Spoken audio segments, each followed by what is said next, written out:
আসসালামু আলাইকুম ওরহমতুল্লাহি তাআলা ওয়া বারাকাতুহু। যে যেখান থেকে দেখছেন সবাইকে আন্তরিক মোবারকবাদ জানাচ্ছি। পবিত্র মাহে জিলহজ সম্পর্কে কয়েকটি প্রশ্ন আমাদের কাছে এসেছে। আমরা ধারাবাহিকভাবে প্রত্যেকটি প্রশ্নের সঠিক উত্তর দেওয়ার চেষ্টা করব ইনশাআল্লাহ। প্রথমে আমাদের কাছে প্রশ্ন এসেছে যে ইয়াউমুল আরাফার রোজা কয়টি? আল্লাহ রাসূল সাল্লাল্লাহু আলাইহি ওয়াসাল্লাম ইয়াউমুল আরাফাতে একটি রোজায় রেখেছেন, সেটি হচ্ছে পবিত্র মাহে জিলহজ মাসের 9 তারিখ।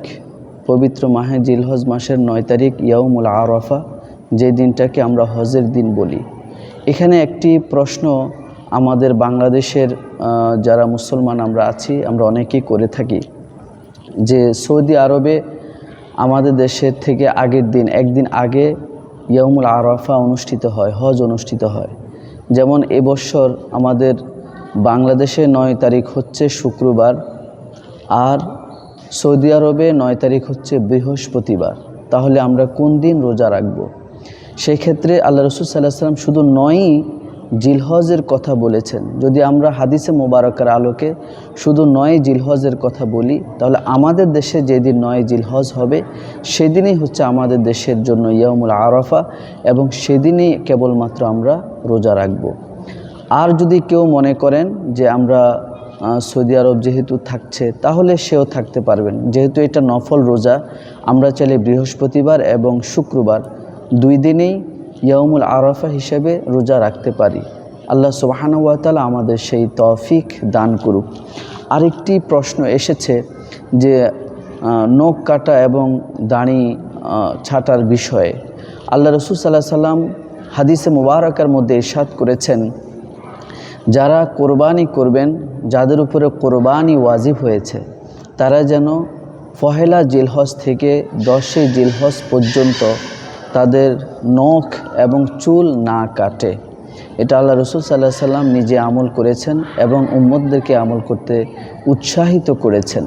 ওনারা নিজেদের পশু কোরবানি করার পরেই তারপরে নিজেদের চুল এবং নখ কাটবেন, এই মর্মে হাদিসে মুবারকার মধ্যে ইরশাদ হয়েছে।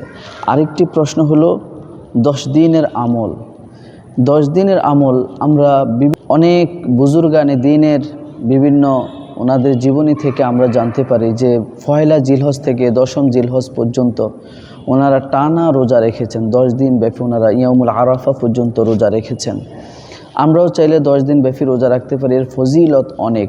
আমরা বেশি বেশি করে তাসবিহ তাহলিল করব, বেশি বেশি করে ইস্তিগফার পড়ব, বেশি বেশি করে কোরআন কারীম তেলাওয়াত করব, বিভিন্ন ধরনের দান সদকার মধ্যে আমরা ব্যস্ত থাকব।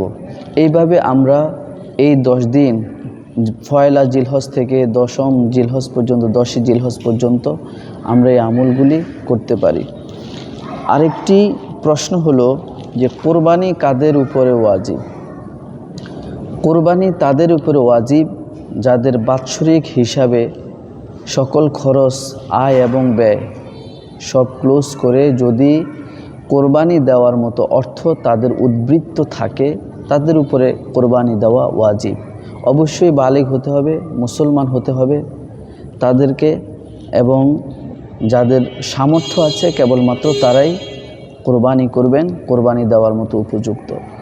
এই কোরবানির ক্ষেত্রে আমাদের দেশের মধ্যে এখন যেইভাবে আমরা গরু কেনাকাটা করি, গরু নিখুঁত হতে হবে, ত্রুটি মুক্ত হতে হবে।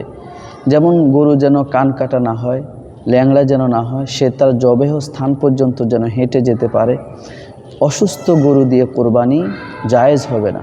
কোরবানির ক্ষেত্রে অবশ্যই গৃহপালিত পশু দ্বারা কোরবানি করতে হবে। যেমন গরু, মহিষ, উট, ছাগল, দুম্বা, ভেড়া ইত্যাদি প্রাণী দিয়ে কোরবানি করা ওয়াজিব। আল্লাহ রাসূল সাল্লাল্লাহু আলাইহি ওয়াসাল্লাম এই সকল প্রাণী দিয়েও কোরবানি করতে উৎসাহিত করেছেন। এবং সেক্ষেত্রে আমরা গরুর সুস্থতা দেখব, সৌন্দর্য দেখব। আল্লাহ রাসূল সাল্লাল্লাহু আলাইহি ওয়াসাল্লাম ইরশাদ করেছেন, তোমরা সুস্থ, সুন্দর, সবল পশু দ্বারা কোরবানি করো, কেননা এই কোরবানির পশু কাল কিয়ামতের মাঠে তোমাদের জন্য ফুলসিরাতের পুল পাড়ি দেওয়ার জন্য বাহন হিসাবে কাজ করবে। সুতরাং যার পশু যত শক্তিশালী হবে, যত সুস্থ হবে, সবল হবে, তার বাহন তত শক্তিশালী, সুস্থ হবে। সেই জন্য আমরা অবশ্যই সুস্থ পশু নির্বাচন করব। কোনো ত্রুটিযুক্ত পশু যেন আমরা নির্বাচিত না করি। লাইফ ওয়েটে গরু কোরবানি দেওয়ার জন্য ক্রয় করা যাবে কি না? বর্তমান যে আধুনিক প্রযুক্তির কল্যাণে আমরা লাইফ ওয়েটে যদি কোরবানি যে জায়গার মধ্যে যে প্রচলন, যদি আমরা ধোঁকার সম্ভাবনা আমাদের থাকে এবং প্রতারকদের ফাঁদে পড়ার সম্ভাবনা যদি থেকে যায়, অথবা কোনো ব্যক্তি অনভিজ্ঞ পশু কেনার ক্ষেত্রে, সেই ক্ষেত্রে কেউ চাইলে লাইফ ওয়েটে উনি পশুর কোরবানি করার জন্য পশু ক্রয় করতে পারবেন। সেই সুযোগ ইসলামের মধ্যে দেওয়া আছে। তবে এই হিসাব কখনোই করা যাবে না যে আমি গোশত হিসাব করে কোরবানিটা করছি। আমরা শুধু সিস্টেমটাকে ফলো করার জন্য, প্রতারকদের ফাঁদ থেকে বাঁচার জন্য আমরা এই পদ্ধতিটাকে অ্যাপ্লাই করব।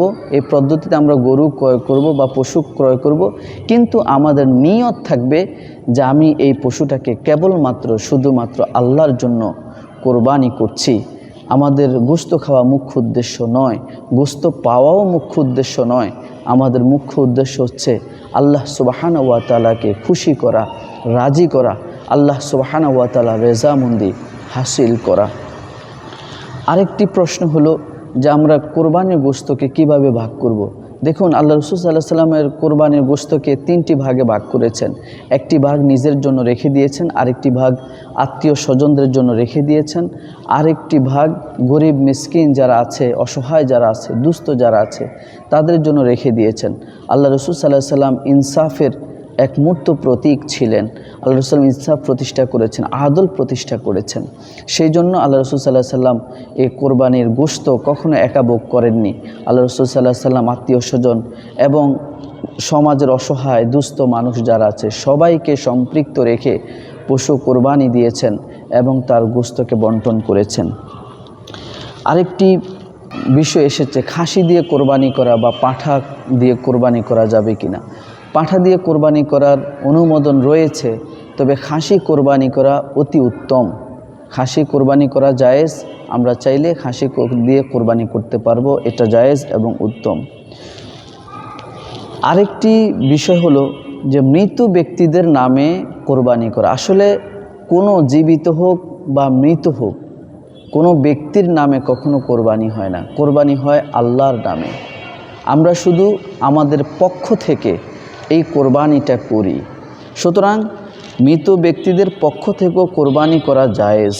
যারা জীবিত আছেন মূলত কোরবানি তাদের উপরে ওয়াজিব হয়ে যায়। তারা চাইলে সওয়াব রেসানি করতে পারেন যে এই বছরে আমরা যে পশু কোরবানি করব, এই পশুর যেই কোরবানি করার বিনিময়ে আল্লাহ সুবহানাহু ওয়া তাআলা যে সওয়াব আমাকে দান করবেন, এই সওয়াবটা যেন আমার বাবার রুহের মাগফিরাতের জন্য আল্লাহ কবুল করেন, আমার মায়ের রুহের মাগফিরাতের জন্য কবুল করেন, অথবা যার নামে দেব তার রুহের মাগফিরাতের জন্য কবুল করেন। সেই জন্য সওয়াব রেসানির জন্য অবশ্যই আমরা মৃত ব্যক্তিদের নাম এখানে ব্যবহার করতে পারি, তাদের পক্ষ থেকে আমরা এটা ব্যবহার করতে পারবো।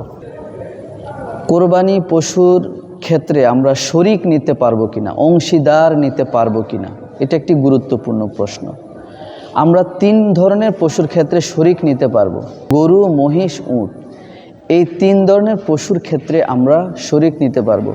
হাদিসে মোবারকার মধ্যে 1, 3, 5 এবং সর্বোচ্চ 7 শরিক পর্যন্ত পশু কোরবানি দেওয়া জায়েজ করেছেন। সুতরাং আমাদের তৌফিক অনুযায়ী আমরা আমাদের পশুর মধ্যে শরিক করতে পারবো। তবে শরিক নেওয়ার ক্ষেত্রে অবশ্যই আমাদের সতর্কতা অবলম্বন করতে হবে।